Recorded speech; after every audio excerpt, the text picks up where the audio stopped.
പ്രിയപ്പെട്ട പ്രേക്ഷകരെ, ഫേൺ ശീതക്കാറ്റിൽ അമേരിക്കയുടെ തെക്കൻ സംസ്ഥാനങ്ങളിൽ ജനജീവിതം ഏതാണ്ട് ദുസ്സഹമാണ്. 9 പേർ ഇതിനോടകം മരിച്ചു.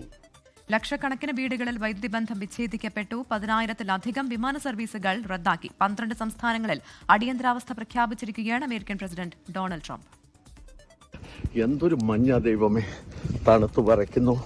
-14, 16 ഇഞ്ച് മഞ്ഞ് പെയ്തുകൊണ്ട് ന്യൂജേഴ്സിയില്. മധു കൊട്ടാരക്കരയാണ് അമേരിക്കയിലെ ന്യൂജേഴ്സിയിൽ നിന്ന് വിവരങ്ങളുമായി ചേർന്നത്. മധുചേട്ടാ, good morning and good evening. മധുചേട്ടാ, എങ്ങനെയാണ് അവിടുത്തെ തണുപ്പിന്റെ നിലവിലെ ഒരു അവസ്ഥ? ഇപ്പം മഞ്ഞത്താണോ നിൽക്കുന്നത്? മഞ്ഞ്.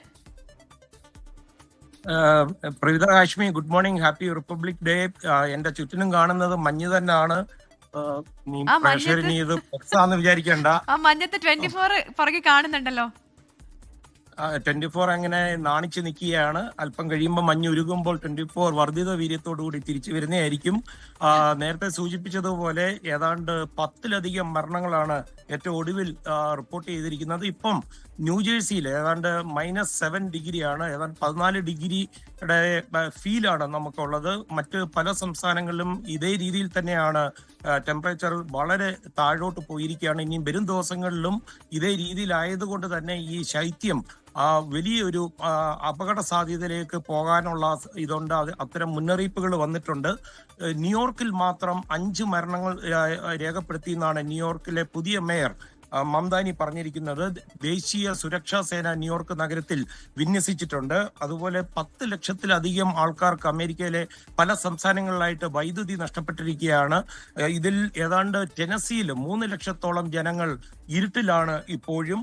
ഈ മഞ്ഞുവീഴ്ചയും ഐസ് മഴയും അമേരിക്കയിലെ ഒരുപാട് സംസ്ഥാനങ്ങളിലെ വലിയ തോതിൽ ബാധിച്ചിരിക്കുകയാണ്. ന്യൂ ഇംഗ്ലണ്ട്, ബോസ്റ്റൺ തുടങ്ങിയ പ്രദേശങ്ങളിൽ 18 മുതൽ 24 ഇഞ്ച് വരെ മഞ്ഞ് ലഭിക്കുവാനുള്ള സാധ്യതയുണ്ടെന്നാണ് വിലയിരുത്തപ്പെടുന്നത്.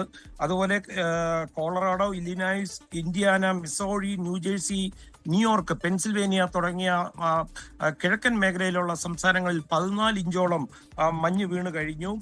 വിമാന സർവീസിനെ വലിയ തോതിൽ ബാധിച്ചിട്ടുണ്ട്. 11,000 വിമാന സർവീസുകൾ ഇതിനോടകം റദ്ദാക്കിയിട്ടുണ്ട്. ഇതിൽ 80% കിഴക്കൻ മേഖലകളിലെ വിമാനത്താവളങ്ങളെയാണ് ബാധിച്ചിരിക്കുന്നത്. ഇത് സാധാരണ നിലയിലേക്ക് എത്തുവാൻ കുറെ ദിവസങ്ങൾ എടുക്കുമെന്നാണ് പറഞ്ഞത്. നേരത്തെ നിങ്ങൾ സൂചിപ്പിച്ചതുപോലെ 12 സംസ്ഥാനങ്ങളിൽ ഡൊണാൾഡ് ട്രംപ് അടിയന്തരാവസ്ഥ പ്രഖ്യാപിച്ചിരിക്കുകയാണ്. അതുകൊണ്ട് തന്നെ ഫെഡറൽ സഹായങ്ങൾ വേഗത്തിൽ ഈ സംസ്ഥാനങ്ങളിൽ എത്തിക്കുവാൻ ഫെഡറൽ ഗവൺമെന്റിന് സാധിക്കും. അമേരിക്കയുടെ ഏതാണ്ട് 118 മില്യൺ ജനങ്ങൾക്കാണ് ഈ അതിശൈത്യ മുന്നറിയിപ്പ് ലഭിച്ചിരിക്കുന്നത്. അതായത് അമേരിക്കയുടെ മൊത്ത ജനസംഖ്യയുടെ 1/3 പേരും ഈ അതിശൈത്യത്തിന്റെ മുന്നറിയിപ്പിലും ഭീഷണിയിലുമാണ്. വരും ദിവസങ്ങളിൽ ഞാൻ നേരത്തെ സൂചിപ്പിച്ചതുപോലെ ഈ ഐസ് ആകാനുള്ള സാധ്യതയുള്ളത് കൊണ്ട് വലിയ അപകടകരമായ ദിനങ്ങളായിരിക്കും. വാഹനങ്ങളിൽ പോകുമ്പോഴും അല്ലാതെയും ഒക്കെ തെന്നി വീഴാനും ഒക്കെയുള്ള സാധ്യതയുണ്ട്. ഇങ്ങനെയൊക്കെ ആണെങ്കിലും ഇതിൽ സന്തോഷിക്കുന്ന ഒരു കൂട്ടരുണ്ട്. അതാരാന്ന് നിങ്ങൾക്ക് പറയാൻ പറ്റുമോ? അതാരാണ്? പെട്ടെന്ന് പറയാൻ പറ്റുന്നില്ല. മധുചേട്ടൻ തന്നെ പറഞ്ഞോളൂ.